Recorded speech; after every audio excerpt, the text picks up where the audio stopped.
വോയിസിലേക്ക് സ്വാഗതം doctor. Thank you doctor, നമ്മൾ ഈ ഒരു വൈറൽ ഇൻഫെക്ഷൻ അടിച്ച് പല ആൾക്കാരും ഈ കണ്ണ് ചുമന്നൊക്കെ വരാറുണ്ട്. അത് എന്തുകൊണ്ടാണ് ഈ ഒരു വൈറൽ ഇൻഫെക്ഷൻ മൂലം ഇത് വരുന്നത്? വൈറൽ ഇൻഫെക്ഷൻ നമ്മളിപ്പോൾ സാധാരണ കാണുന്നത് ഈ സീസണലായിട്ട് വരുന്ന ആണ് സാധാരണ വരുന്നത്. ഇപ്പോൾ പ്രത്യേകിച്ച് ഈ സീസൺ ചേഞ്ച് ചെയ്യുന്ന സമയത്ത് കാണാം.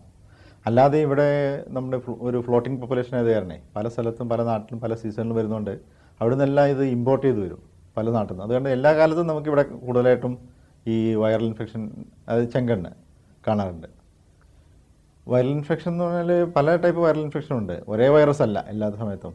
അല്ല, ഇപ്പൊ ഈ ചെങ്കണ്ണ് എന്ന് പറയുന്നത് ഈ വൈറൽ ഇൻഫെക്ഷൻ അടിച്ച ഒരാൾ വന്നു കഴിഞ്ഞിട്ട് ചുമന്നിരിക്കുന്നത് അതെ, നമ്മൾ ചെങ്കണ്ണ്, അത് നമ്മളിപ്പോൾ സാധാരണ നാടൻ ഭാഷയിൽ പറയുന്നത് നമ്മൾ നാട്ടിൽ ചെങ്കണ്ണ് എന്ന് പറയുന്നത്. ഇപ്പോൾ ചെങ്കണ്ണ് അല്ലാത്ത വിധത്തിലുള്ള ചോപ്പുകളും കണ്ണ് ചോപ്പുകളും ഉണ്ട്. പക്ഷേ അതല്ലാതെ ഇപ്പം നമ്മൾ ചെങ്കണ്ണ്, ശരിക്കുള്ള ചെങ്കണ്ണ് ആയിട്ടുള്ള മറ്റേ കണ്ണിൻ്റെ ഉള്ളിൽ വരുന്ന വേറെ സീരിയസ് ആയിട്ടുള്ള വേറെ അസുഖങ്ങളൊന്നും അല്ലാതെ നമ്മൾ സാധാരണഗതിയിൽ സിമ്പിൾ ചെങ്കണ്ണ് എന്ന് പറയുന്ന ഈ സാധാരണ കണ്ണ് ചോപ്പ് രോഗം, അതിൽ തന്നെ ഇപ്പോൾ നമ്മൾ ഇപ്പോൾ സാധാരണ ഇവിടെ ഇപ്പോൾ കാണുന്ന സീരിയസ് ആയിട്ട് നമ്മൾ കാണുന്നത് വൈറലാണെങ്കിലും കൂടിയിട്ട് അല്ലാത്ത തരം ചെങ്കണ്ണുകളും വരാറുണ്ട്. അതിൽ ബാക്ടീരിയൽ ഇൻഫെക്ഷൻ വരാം. ഈ വേറെ ക്ലമീഡിയൽ എന്ന് പറഞ്ഞിട്ട് വേറൊരു ഗ്രൂപ്പുണ്ട്. ഇതിപ്പോൾ നമ്മളിവിടെ സീസണിൽ ഇപ്പോൾ നമ്മൾ കൂടുതലായിട്ട് കാണുന്നതും വൈറൽ ഇൻഫെക്ഷനാണ്. ഇവിടെ എനിക്ക് നാട്ടിലൊക്കെ തന്നെ ഇപ്പോൾ കൂടുതലും ഒരു വൈറൽ സീസണാണ് കൂടുതൽ കാണുന്നത്. സാധാരണ പണ്ടൊക്കെ ആണെങ്കിൽ കണ്ണിൽ ഈ പഴുപ്പ് വന്നിട്ട് വെളി കെട്ടി കണ്ണെല്ലാം ഒട്ടിക്കൂടി അതാണ് കൂടുതലുണ്ടായിരുന്നത്. അത് ബാക്ടീരിയൽ ടൈപ്പാണ്. അതിനെന്താ അഡ്വാൻറ്റേജ് എന്ന് വെച്ചാൽ പെട്ടെന്ന് ആൻറ്റിബയോട്ടിക്സ് കൊടുത്തു കഴിഞ്ഞാൽ പെട്ടെന്ന് ക്ലിയർ ആവും. വൈറലാവുമ്പോൾ അത് പെട്ടെന്ന് ക്ലിയർ ആവില്ല. അതിൻ്റേതായിട്ടൊരു സീസൺ, നമ്മൾ ഫ്ലൂ അടിക്കുന്ന പോലെ ഇതൊരു ചിലർ പറയാറുണ്ട് ഒരു ഐ ഫ്ലൂ, അതൊരു പേര് സാധാരണ ചില ആൾക്കാർ അവരുടേതായിട്ടൊരു ഭാഷയിൽ അവർ അങ്ങനെ ഒരു നിഗമനത്തിലെത്തിയെന്നു, അല്ലാതെ അങ്ങനെ ഒരു പേരില്ല അവസരത്തിൽ. Conjunctivitis, eye flu. വേറെ ഇതിൽ ചെങ്കണ്ണ് ഇപ്പോൾ നമ്മളല്ലേ ഈ വൈറൽ അല്ലാതെ കോസസ് ഉണ്ട്. ഈ ബാക്ടീരിയൽ, ക്ലമീഡിയൽ എന്ന് പറയും.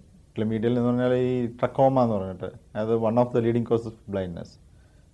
കാരണം ചില എസ്പെഷ്യലി ഈ poor countries, especially African countries, അതുപോലെ ഈ ഹൈജീൻ കുറവായിട്ട് സാമ്പത്തികമായിട്ട് ഈ ആരോഗ്യപരമായിട്ടൊക്കെ മോശമായിട്ടുള്ള സിറ്റുവേഷനിലാണ് അത് കൂടുതലായിട്ട് കുട്ടികളായിട്ട് ഉള്ളതിന് ഈ ഇൻഫെക്ഷൻ വന്ന് കണ്ണിൻ്റെ കാഴ്ച വരെ നഷ്ടപ്പെടാവുന്ന ഒരു കാരണമാണ് ഈ ട്രക്കോമ എന്ന് പറയുന്നത്.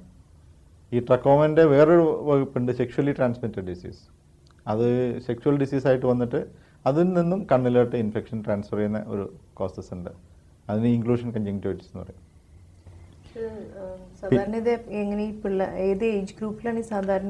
എല്ലാ ഏജ് ഗ്രൂപ്പിലും വരാം. നമ്മളിപ്പോൾ വളരെ ഏർലി ഏജ് ഗ്രൂപ്പിൽ ചെറിയ പ്രായത്തിൽ മുതൽ ഈ പ്രായമുള്ള എല്ലാ പ്രായത്തിലും വരാം. പിന്നെ ഓരോ പ്രായത്തിൽ വരാവുന്നതെന്ന് പറഞ്ഞാൽ ഇപ്പോൾ ജനിച്ച ഉടനെയുള്ള ചെങ്കണ്ണ് വരും ചില കുട്ടികൾ. അതിപ്പോൾ അത് മദറിൻ്റെ ഇതിൽ നിന്ന് കിട്ടുന്നത്, അതായത് പാസേജ് പ്രസവിച്ച് വരുമ്പോൾ ആ വഴിയിൽ എന്തെങ്കിലും ഇൻഫെക്ഷൻ ഉണ്ടെങ്കിൽ അത് കുട്ടിക്ക് കിട്ടുന്നത്. അത് വൈറസിൻ്റെ ആവാം, ബാക്ടീരിയലാവാം. ബാക്ടീരിയയിൽ തന്നെ നമ്മൾ ഈ ഗോണോകോക്കസ്, ഗുഹ്യരോഗത്തിൻ്റെ പറ്റി ഏറ്റവും അത് വളരെ സീരിയസ് ആയിട്ടുള്ള ഇൻഫെക്ഷനാണ്. പക്ഷേ ഇന്ന് ഇപ്പോൾ കുറേ നമ്മുടെ ഈ മെറ്റേണിറ്റി ചെക്കപ്പും എല്ലാം ഉള്ളതുകൊണ്ട് അതെല്ലാം വളരെ കുറവാണ്. ന്യൂ ബോൺസിൽ വരുന്ന അത്തരം ഇൻഫെക്ഷൻസൊക്കെ അതെല്ലാം നേരത്തെ കണ്ട് പ്രിവെൻറ്റ് ചെയ്യുന്നതുകൊണ്ട് വളരെ കുറവാണ്. അതിൽ വളരെ സീരിയസ് ആയിട്ടുള്ള ഇൻഫെക്ഷനാണ് ഈ ഗോണോകോക്കൽ ഇൻഫെക്ഷൻ. അതിൽ കൺജങ്ക്റ്റിവൈറ്റ്സിൽ ഈ കോർണിയ, കൃഷ്ണമണിനെ ഡയറക്റ്റായിട്ട് ബാധിക്കാവുന്ന ഒരു ഇൻഫെക്ഷനാണ്. അത് നമ്മൾ പ്രോപ്പറായിട്ട് ചികിത്സയിൽ കണ്ണിൽ കോർണിയൽ അൾസർ വന്നിട്ട് കണ്ണ് തന്നെ നഷ്ടപ്പെടാവുന്ന ഒരു അസുഖമാണ് അത്. ഇത് എത്ര കാലത്തോളം ഇങ്ങനെ നിൽക്കും ഡോക്ടർ, ഈ ചുമന്ന ഇത് ആ ഒരു ഇൻഫെക്ഷൻ? ഇപ്പോൾ ഈ ഒരു വൈറൽ ഇൻഫെക്ഷൻ ഒക്കെ പറഞ്ഞത് അതിൽ കുറേ കാലം ലാസ്റ്റ് ചെയ്യും. അതിപ്പോൾ ഈ വൈറൽ ഇൻഫെക്ഷൻ്റെ നമ്മൾക്ക് എക്സാക്ട്ലി നമുക്ക് കോൾഡ് പിടിക്കുന്ന ഫ്ലൂ വരുമ്പോൾ ചില ആൾക്കാർക്ക് ഫ്ലൂ പെട്ടെന്ന് മാറും. എന്ന പോലെ തന്നെ കൺജങ്ക്റ്റിവൈറ്റിസ് ചെങ്കണ്ണ് വൈറലായിട്ട് വന്നാൽ ചില ആൾക്കാർക്ക് അത് പെട്ടെന്ന് അവരുടെ ഒരു ബോഡി റെസിസ്റ്റൻസും വൈറസിൻ്റെ ഒരു ഇതായിട്ട് ചില ആൾക്കാർക്ക് ഒരു ആഴ്ചയിൽ 1 വീക്കിൽ താഴെ 3, 4, 5 ദിവസം കൊണ്ടൊക്കെ ചിലർക്ക് മാറും. ചിലർക്ക് അതിൻ്റെ ആ റിയാക്ഷൻ, ആ ബോഡിയിൽ വൈറസുമായിട്ടുള്ള റിയാക്ഷൻ കാരണം സിവിയർ ഇൻഫെക്ഷൻ വന്നിട്ട് ബോഡി ആ കണ്ണെല്ലാം വളരെ തടിച്ച് വീർത്ത് ചിലപ്പോൾ ഒരു കണ്ണിൽ നിന്ന് ചോരയൊക്കെ വരുന്ന വിധത്തിലുള്ളൊരു സിറ്റുവേഷൻ വരാം. കാരണം സിവിയർ റിയാക്ഷൻ വന്നിട്ട് അങ്ങനെയുള്ള കേസുകളൊക്കെ നമ്മൾ ചിലപ്പോൾ 2-3 വീക്സൊക്കെ അത് ലാസ്റ്റ് ചെയ്യും. ബ്ലീഡിംഗ് അതിൻ്റെ സിവിയറിറ്റിയാണ്. സിവിയർ ടിഷ്യൂ ഉള്ള ഒരു റിയാക്ഷൻ കാരണം ടിഷ്യൂ പെട്ടെന്ന് നമ്മൾ കണ്ണം തൊടുമ്പോഴത്തേന് അവിടെ ഡാമേജ്, തൊലി പൊട്ടിയിട്ട് ബ്ലീഡ് ചെയ്യാവുന്ന ചാൻസുകളാണ് വരുന്നത്. പക്ഷെ അത് പേടിക്കാനുള്ളതൊന്നുമല്ല, വളരെ സീരിയസ് ആയിട്ടുള്ളതൊന്നുമല്ല. വളരെ ടോപ്പിക് നമ്മളത് മരുന്ന് ചെറിയ സാധാരണ ട്രീറ്റ്മെൻറ്റ് ഉണ്ടെങ്കിൽ അതെല്ലാം ക്ലിയർ ആവുന്നുള്ളൂ. സിവിയർ ആണെങ്കിൽ ചിലപ്പോൾ നമ്മളതിൽ അതിൻ്റെ ട്രീറ്റ്മെൻറ്റ് വരുമ്പോഴേ ഇപ്പോൾ സാധാരണ കേസിൽ നമ്മൾ കാര്യമായിട്ടുള്ള ട്രീറ്റ്മെൻറ്റൊന്നും ആവശ്യമില്ല ഈ വൈറൽ ഇൻഫെക്ഷന്. അത് തന്നെ അങ്ങോട്ട് മാറുന്ന അസുഖമാണ്. സിവിയർ ആണെങ്കിൽ ആൻറ്റിബയോട്ടിക്സും അതിൻ്റെ കൂട്ടത്തിൽ ചിലപ്പോൾ കോർട്ടിസോൺ, മൈൽഡ് കോർട്ടിസോണൊക്കെ കൊടുക്കേണ്ടി വരും. ചില കേസിൽ അപൂർവമായിട്ട് ഇപ്പോൾ കൃഷ്ണമണിയിൽ ഇൻഫെക്ഷൻ വരികയാണെങ്കിൽ ചില കേസിൽ അത് ചില വൈറസിന് അതിപ്പോൾ ഈ ആൻറ്റി വൈറൽ മെഡിസിൻ റെസ്പോണ്ട് ചെയ്യുകയാണെങ്കിൽ അത് കൊടുക്കാം. അങ്ങനെയാണെങ്കിൽ അത് റെസ്പോണ്ട് ചെയ്യും. പിന്നെ വേറൊരു കോംപ്ലിക്കേഷൻ ഇപ്പോൾ ഈ വൈറൽ ഇൻഫെക്ഷനിൽ വരുന്നത് മെജോറിറ്റിയും ഫസ്റ്റ് വീക്കിൽ ഇൻഫെക്ഷൻ കഞ്ചങ്ക്റ്റിവൈറ്റിസ് വരും. അത് കഞ്ചങ്ക്റ്റിവൈറ്റിസ് ക്ലിയർ ചെയ്യുന്ന സമയത്ത് കൃഷ്ണമണിയിൽ കോർണിയയിൽ അതിങ്ങനെ സ്പോട്ടായിട്ട് ചെറിയ ഇൻഫെക്ഷൻ സ്റ്റാർട്ട് ചെയ്യും. അത് നോർമൽ കോഴ്സിൽ അത് താനെ ഹീൽ ചെയ്യും. ചില കേസിൽ അത് ഹീൽ ചെയ്യാൻ ഡിലേ വന്നു കഴിഞ്ഞിട്ട് അത് പെർമനൻ്റ് ആയിട്ട് ചിലപ്പോൾ ഇൻഫെക്ഷൻ ഒപ്പാസിറ്റി നമ്മൾ വൈറ്റ് കലയായിട്ട് മാറാനുണ്ട്.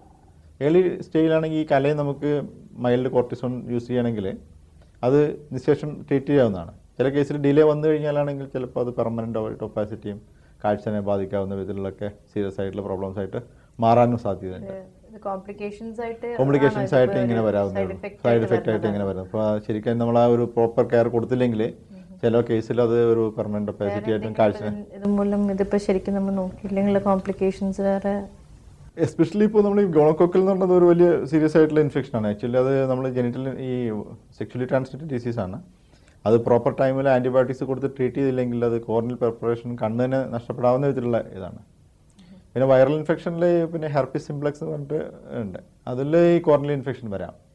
ഒരിക്കൽ ഇൻഫെക്ഷൻ വന്നു കഴിഞ്ഞാൽ പിന്നെ അവർക്ക് റിക്കറൻ്റ് ആയിട്ട് ചിലപ്പോൾ ഇയർലിയോ അല്ലെങ്കിൽ 6 monthsോ എന്തെങ്കിലും ഒരു കാരണത്തിൽ നമ്മൾ ഈ ഫീവർ ബ്ലിസ്റ്റേഴ്സ് വരുന്നില്ല, ചുണ്ടിലൊക്കെ പനിച്ചു കഴിഞ്ഞാൽ അത് അതിൻ്റെ ഒരു ടൈപ്പാണ്. അത് കണ്ണിൽ വരികയാണെങ്കിൽ അത് ചെങ്കണ്ണായിട്ട് വരാം സ്റ്റാർട്ടിങ്ങിൽ. പിന്നീട് അത് ചിലപ്പോൾ രണ്ടാമത് കോർണിയൽ കൃഷ്ണമണിയിൽ മാത്രമായിട്ട് ഇൻഫെക്ഷനായിട്ട് ചെങ്കണ്ണില്ലാതെ വരാം. അത് പ്രോപ്പർ ടൈമിൽ ട്രീറ്റ് ചെയ്തില്ലെങ്കിൽ അത് പേഷ്യൻ്റെ അത് ചെക്ക് ചെയ്യാതെ തന്നെ നമുക്ക് മനസ്സിലാവും. മറ്റേ ക്ലിനിക്കലായിട്ട് അതിൻ്റെ പേഷ്യനെ കാണുമ്പോൾ ഇൻഫെക്ഷൻ്റെ പാറ്റേൺ ഒക്കെ കണ്ടു കഴിഞ്ഞാൽ നമുക്ക് മനസ്സിലാവും ഇത് വൈറൽ ടെസ്റ്റ്.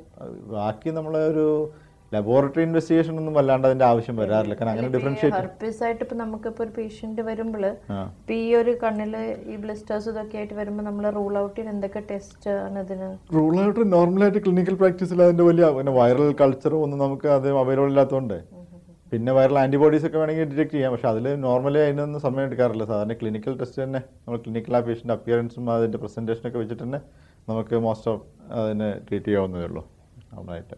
ഇപ്പം ഈ ചെങ്കണ്ണ് വരുന്നപ്പോൾ പേഷ്യൻസ് നമ്മൾ ഒരു ചെങ്കണ്ണുള്ള ആളെ നോക്കാനൊരു ചെറിയൊരു പേടിയാണല്ലോ. നോക്കിക്കഴിഞ്ഞാൽ അത് അങ്ങനത്തെ ഒരു ധാരണ ഉണ്ടല്ലോ. ഇപ്പോൾ ഒരു കൺജങ്ക്റ്റിവൈറ്റിസ് അത് ചെങ്കണ്ണുള്ള ആളെ കണ്ടാൽ നമ്മൾ സാധാരണ ഒന്ന് തിരിഞ്ഞ് അല്ലെങ്കിൽ ഒന്ന് കുമ്പിട്ട് കൂടുതൽ നോക്കാറില്ല. അത് ശരിക്കും പറഞ്ഞാൽ നോക്കിയത് കൊണ്ടോ കണ്ടതുകൊണ്ടോ ഒന്നും സാധാരണ അത് പകരില്ല. അത് സ്പ്രെഡ് ചെയ്യണത് സാധാരണ അതിൻ്റെ നമ്മൾ ഈ പ്രത്യേകിച്ച് നമ്മുടെ ഇവിടുത്തെ സിറ്റുവേഷനിൽ വേണമെങ്കിൽ പലരും ഇപ്പോൾ ഒരു കമ്പ്യൂട്ടർ യൂസ് ചെയ്യാം, ഒരേ വീട്ടിൽ താമസിക്കുമ്പോൾ ഒരേ സാധനങ്ങൾ ടവലൊക്കെ ഷെയർ ചെയ്യാം.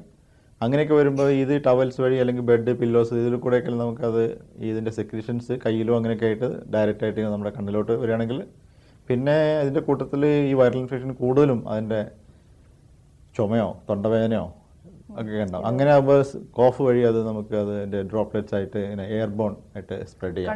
കണ്ണിലോട്ട് വരികയാണെങ്കിലും സാധാരണ ചുവന്ന കണ്ണുള്ള ആൾക്കാരോട് പറയുക ഗ്ലാസ് ഇട്ട് നടന്നൂടെ. ഗ്ലാസ് അത് പേഷ്യന്റ് കംഫർട്ടബിൾ ആവുന്നല്ലാതെ നമ്മുടെ ബാക്കിയുള്ളവർക്ക് അതുകൊണ്ട് വലിയ പ്രൊട്ടക്ഷൻ ഒന്നും ഡ്രോപ്ലെറ്റ് കുറച്ച് ഗ്ലാസ് ഒക്കെ ഉണ്ടെങ്കിൽ കുറച്ചും കൂടെ ഇതാവും. പിന്നെ നമ്മൾ വെച്ചാൽ അങ്ങനെയുള്ളതിൽ കണ്ണ് കൈ കൊണ്ട് തൊടാതിരിക്കുക.